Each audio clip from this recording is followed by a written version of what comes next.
Shalom, salam sejahtera bagi Bapak Ibu, Saudara-saudara, anak-anak yang dikasihi oleh Tuhan Yesus Kristus. Jumpa kembali bersama saya Pendeta Eka di dalam renungan firman Tuhan pada hari ini, hari Kamis 11 Agustus 2022. Sukacita dan damai sejahtera dari Tuhan Yesus kiranya menyertai hidup kita sekalian. Puji nama Tuhan. Sampai pada pembacaan firman Tuhan hari ini, yakni kitab Pengkhotbah pasal yang ke-8. Kiranya firman Tuhan yang kita baca sungguh memberkati kita sekalian. Baik, sebelum kita akan merenungkan bagian firman Tuhan hari ini, kita akan berdoa. Tuhan Allah Bapa di surga, yang kami puja sembah di dalam nama Tuhan Yesus, kami sungguh bersyukur dan berterima kasih untuk kasih setia Tuhan yang boleh kami alami dari hari ke hari.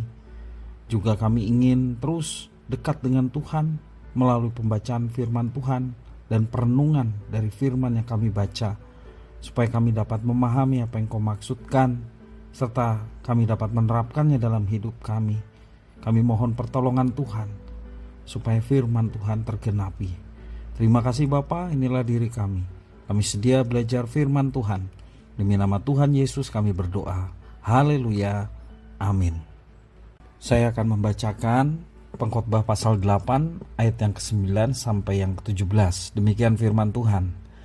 Semua ini telah kulihat dan aku memberi perhatian kepada segala perbuatan yang dilakukan di bawah matahari.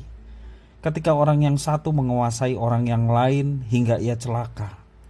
Aku melihat juga orang-orang fasik yang akan dikuburkan boleh masuk. Sedangkan orang yang berlaku benar harus pergi dari tempat yang kudus dan dilupakan dalam kota. Ini pun sia-sia. Oleh karena hukuman terhadap perbuatan jahat tidak segera dilaksanakan, maka hati manusia penuh niat untuk berbuat jahat. Walaupun orang yang berdosa dan yang berbuat jahat 100 kali hidup lama, namun aku tahu bahwa orang yang takut akan Allah akan beroleh kebahagiaan, sebab mereka takut terhadap hadirat-Nya. Tetapi orang yang fasik tidak akan beroleh kebahagiaan, dan seperti bayang-bayang ia tidak akan panjang umur, karena ia tidak takut terhadap hadirat Allah. Ayat 14.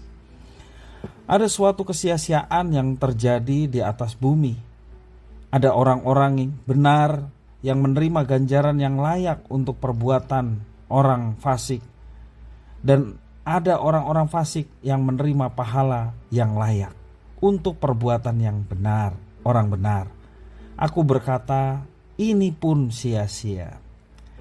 Oleh sebab itu aku memuji kesukaan, karena tak ada kebahagiaan lain bagi manusia di bawah matahari kecuali makan dan minum dan bersukaria.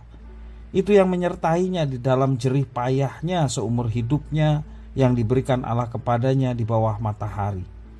Ketika aku memberi perhatianku untuk memahami hikmat dan melihat kegiatan yang dilakukan orang di dunia tanpa mengantuk siang malam, maka nyatalah kepadaku bahwa manusia tidak dapat menyelami segala pekerjaan Allah yang dilakukannya di bawah matahari. Bagaimana juga manusia berlelah-lelah mencarinya, ia tidak akan menyelaminya. Walaupun orang yang berhikmat mengatakan bahwa ia mengetahuinya, namun ia tidak dapat menyelaminya. Demikianlah firman Tuhan. Kita sering mengidentikan kebahagiaan dengan banyaknya uang, banyaknya harta, ya, tingginya jabatan, ataupun juga banyaknya keturunan. Oleh karena itu kita tidak perlu heran kalau banyak orang mendewakan dan mengejar semua itu dengan cara-cara apa saja. Yang penting apa yang diinginkan itu dapat terlaksana. Karena mereka mengidentikan bahwa bahagia adalah ketika banyak uang, tinggi jabatan, bahkan keturunan yang cukup banyak. Pertanyaan yang patut kita renungkan adalah, benarkah itu rahasia hidup bahagia? Pengkhotbah mengamati ada satu ironi yang terjadi di tengah-tengah kehidupan. Ia seolah ingin mengatakan bahwa orang benar harus pergi ke kota, sedangkan orang fasik diperbolehkan berada di dalam kota. Dalam ayat yang ke-10. Salah satu fungsi kota adalah memberi perlindungan dan keamanan kepada penduduknya. Namun ia justru melihat kenyataan yang berbeda. Orang benar mendapat hukuman, sedangkan orang fasik mendapat pujian. Itu dalam ayat yang 14. Pengkhotbah mengatakan demikian. Ini semua adalah sebuah ironi. Dan ironi ini seakan-akan mengatakan bahwa kebahagiaan dapat diperoleh dengan cara apapun. Namun pengkhotbah tidak berkata demikian. Sebaliknya ia berkata bahwa semua itu adalah kesia-siaan belaka. Orang fasik tidak akan pernah bahagia, sekalipun mereka bebas melakukan kejahatan. Mereka akan segera lenyap dengan seketika seperti bayang-bayang. Mereka tidak akan bertahan lama. Mereka yang berbahagia adalah orang yang takut akan Tuhan. Orang yang berbahagia adalah orang yang takut akan Tuhan serta merindukan hadiratnya setiap waktu. Takut dapat berarti hormat. Jadi takut itu bukan sesuatu yang mengerikan atau menggelikan. Tetapi takut di sini adalah hormat kepada Tuhan. Hormat yang implementasinya adalah beribadah sesuai dengan apa yang diminta. Juga mentaati firman-Nya. Itulah yang dimaksud takut akan Tuhan. Sekali lagi, takut akan Tuhan. Tuhan bukanlah seperti makhluk yang menyeramkan ataupun menakutkan sehingga kita perlu takut akan Tuhan. Bukan itu. Tapi sekali lagi, takut akan Tuhan berarti menghormati Tuhan, beribadah kepada Tuhan, dan terus berjuang untuk mentaati apa yang difirmankannya. Jadi mereka yang berbahagia adalah orang-orang benar, karena merekalah yang hidup takut akan Tuhan. Rahasia hidup bahagia sesungguhnya adalah hidup yang berpusat kepada Tuhan. Apakah kita mau hidup bahagia? Hiduplah berpusat kepada Tuhan. Tuhan sumber segala sesuatu. Tuhan sumber berkat dalam hidup kita.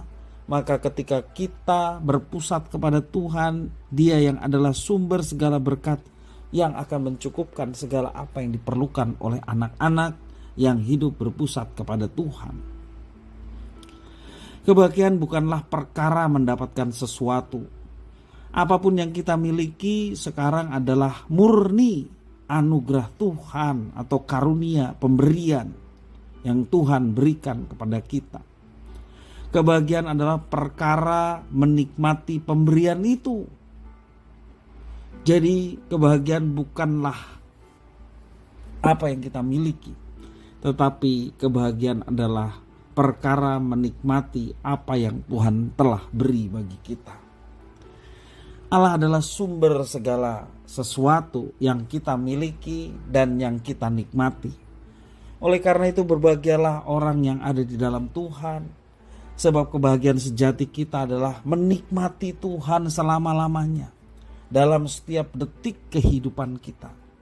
Maka sekarang kita terus berbahagia karena memiliki Tuhan, Sang Pencipta, Sang Sumber segala berkat dan segala yang ada.